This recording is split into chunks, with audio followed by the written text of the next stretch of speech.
মৰমৰ ছাত্ৰ-ছাত্ৰী, আমি অনুশীলনী ৮ৰ 14 নম্বৰ অংকটো কৰি আছিলোঁ।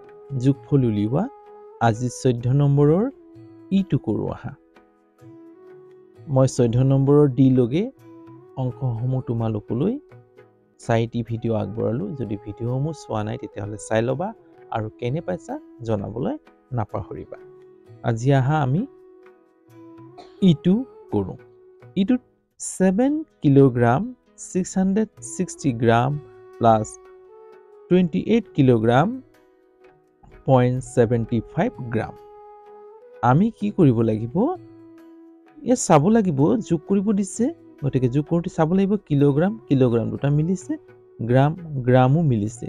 কিন্তু আমি কি কৰিব লাগিব? এই কিলোগ্ৰাম আৰু গ্ৰামক কি কৰিব লাগিব? এই ডাঙৰ একক কোনটো? কিলোগ্ৰাম। গতিকে এই গ্ৰামক আমি কি কৰিব লাগিব? কিলোগ্ৰামলৈ পৰিৱৰ্তন কৰি ল'ব লাগিব। এই গ্ৰামটোক আমি কিলোগ্ৰামলৈ প্ৰকাশ কৰি ল'ব লাগিব। তাৰপিছতে আমি যোগ কৰিব পাৰিম, নহ'লে অংকটো ভুল হৈ যাব। এতিয়া আহা আমি কৰোঁ, কেনেকৈ কৰিম। ইয়াত কিলোগ্ৰাম 7 কিলোগ্ৰাম আৰু 660 গ্ৰাম, এই গ্ৰামক আমি কিলোগ্ৰামলৈ লৈ যাব লাগিব, কাৰণ যিটো ডাঙৰ একক তালৈ লৈ যাব লাগে। 7 কিগ্ৰা প্লাছ 660 গ্ৰা প্লাছ 28 কিগ্ৰা প্লাছ যোগ হৈ আছে, গতিকে যোগ চিহ্ন পাতি বেলেগ কৰি দিবা। এইটো যোগ হৈ আছে, একলগ হৈ আছে নহয়, যোগ চিহ্ন পাতি যোগ কৰি দিবা। হ'ল। এতিয়া 7 কিগ্ৰা হ'ল। এতিয়া চোৱা, গ্ৰামটো সৰু একক, কিলোগ্ৰামটো ডাঙৰ একক। যেতিয়া গ্ৰামক আমি কিলোগ্ৰামলৈ লৈ যাম, তেতিয়া আমি কি কৰিব লাগিব? হৰণ কৰিব লাগিব। কিহেৰে হৰণ কৰিব লাগিব? যে আমি গম পাব লাগিব যে আমি জানো যে কিমান গ্ৰামে 1 কিলোগ্ৰাম। আমি জানো যে 1000 গ্ৰামে 1000 হৰণ কৰি দিলে এইটো কিগ্ৰালৈ গুচি যাব। হ'ল। 1000 গ্ৰামে 1 কিলোগ্ৰাম। 28টো কিলোগ্ৰামতে আছে, গতিকে কিগ্ৰাত লৈ যাব নালাগে। এতিয়া ইয়াকো কি কৰিব লাগিব? 75ক 1000ৰে হৰণ কৰিব লাগিব। কিয়? যে গ্ৰামক কিলোগ্ৰামলৈ লৈ গ'লো। এতিয়া 7 কিগ্ৰা ইয়াত লিখিব পাৰা, মই ইয়াতে লিখি দিছোঁ দেই, ইয়াত জেগাটো নাই জোৰা, লিখি দিম। যিহেতু 1 কিগ্ৰা ইকুৱেল 1000 গ্ৰা, গ্ৰা মানে গ্ৰাম। এতিয়া প্লাছ এই শূন্যৰ লগত এই শূন্য কাটি দিবা। এতিয়া কেইঘৰ আছে? 66।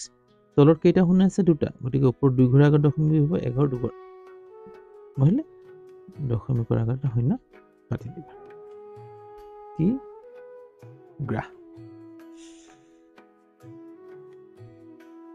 28 কিগ্ৰা প্লাছ 75, কেইটা দশমিক আছে?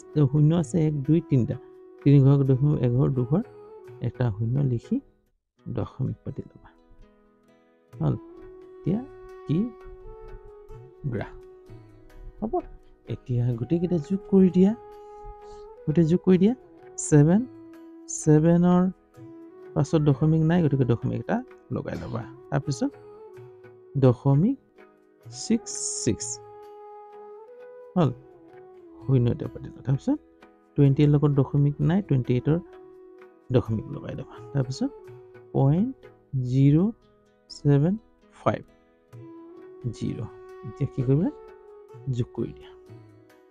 এতিয়া চোৱা, এই লাইনটোত 1 ঘৰ 2 ঘৰ 3 ঘৰ, 1 ঘৰ 2 ঘৰ 3টা শূন্য লগাই দিওঁ, 1 ঘৰ 2 ঘৰ এটা শূন্য লগাই দিওঁ, 1 ঘৰ 2 ঘৰ 3 ঘৰ, শূন্যকেইটা পাতি দিব পাৰা।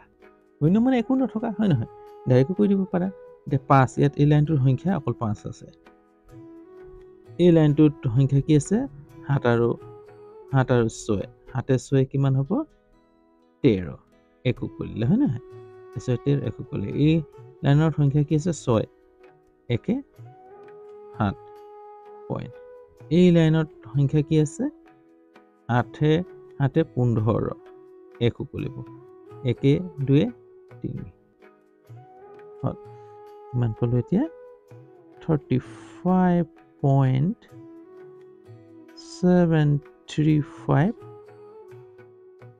কি ব্ৰা উত্তৰটো আমি কি পালো এইটো পালো যদি ইয়াত কিবা যদি সুধিবলগীয়া থাকে কনফিউজ থাকে তেতিয়াহ'লে কমেণ্ট কৰিবা মই আকৌ তোমালোকক বুজাবলৈ চেষ্টা কৰিম আৰু তোমালোকক শিকাবলৈ যতু পৰ্ণাস্তি মই চেষ্টা কৰি যাম যদি তোমালোকৰ সহায় সহযোগিতাসমূহ পাই থাকোঁ যদি চেনেলত নতুন তেতিয়াহ'লে চেনেলটো ছাবস্ক্ৰাইব কৰিবলৈ নাপাহৰিবা আৰু লগতে বেল আইকনটো টিপি দিবা যাতে সময়মতে মোৰ ভিডিঅ'সমূহ পাই থাকা আজিলৈ হ'ব অন্য এটা ভিডিঅ' লৈ আকৌ তোমালোকৰ ওচৰত এইদৰে উপস্থিত হোৱাৰ আশাৰে আজিলৈ ইয়াতে ৰাখোঁ বাই